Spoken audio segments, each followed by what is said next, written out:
So here we are, we're disking, getting ready for the bean planter, which will be coming behind me fairly soon. It's a video that I wanted to do because I've seen some YouTube channels and commented a few times about the benefits of the rolling baskets. So here I thought I would, kind of show what's, how it works, what's the benefit. So here you can see we're disking in stubble corn stalks that were chisel plowed last fall, and the stalks are cracked and split a little bit, but they're more or less intact, knocked down but fairly intact. So we're finishing this, doing the finish disking here ahead of the bean planter. And here you can see I've been walking around behind the disc here. You see my boots sinking in pretty good. It's real loose, nice, fluffy, mellow soil. It's plenty loose. Good moisture. Stalks have been chopped and busted a little bit. The problem is there's a lot of air pockets. The reason I sink in is because of the air pockets. The soil's just full of air pockets. You don't want to plant seed into air pockets. Air pockets dry out, and the moisture can't come up through an air pocket. Now, here we got the underfirth rolling basket, and you're pulling directly behind the disc. Now, you can see the difference between my footprints, and on this last pass, I just disked where the basket's already been. And of course, back here, the ground is nice and firm. I sink in a little bit, maybe an inch. The rolling baskets kind of help to crush up the residue. You see the stalks there split and busted, and they get flung around a little bit back here. Knocks loose dirt off the root balls and stuff. So what you end up with the rolling basket, the soil is much, much firmer. So you can see I'm pushing down. You got about an inch of real loose stuff to help seal, to prevent dry out. But and then your coarser clods on top to help prevent blowing and crusting and things like that. The residue, you can see here, the residue gets split, busted.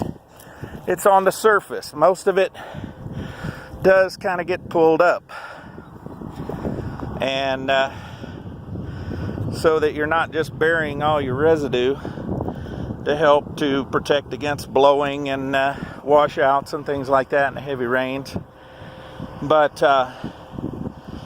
now you got a good seed bed here because the ground is firm enough. Your planter will roll on this and stay on top and not be sinking in and bulldozing with the gauge wheels instead of rolling, which then puts your row cleaners too deep, and of course then your seed trenches too deep.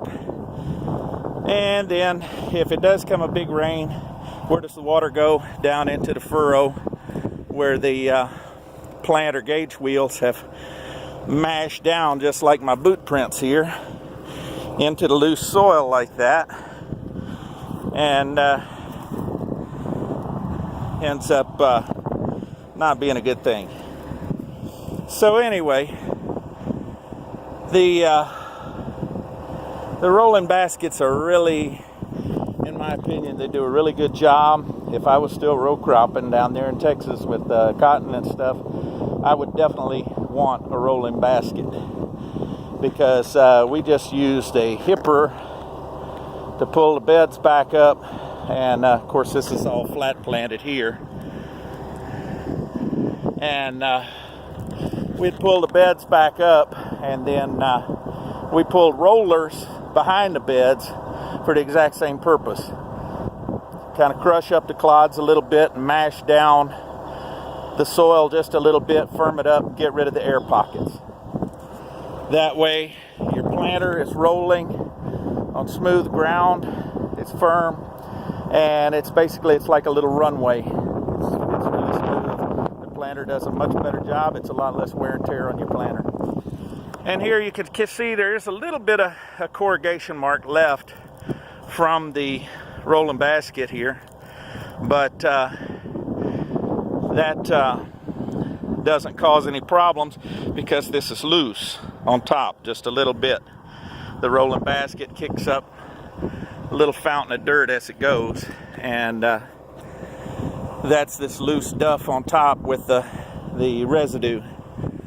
And so, you know, yeah, I know a lot of residue is getting buried with disking and all of that, but if you're going to do conventional till, which is what they do here, then I think the rolling basket really has some benefits to it over a drag harrow.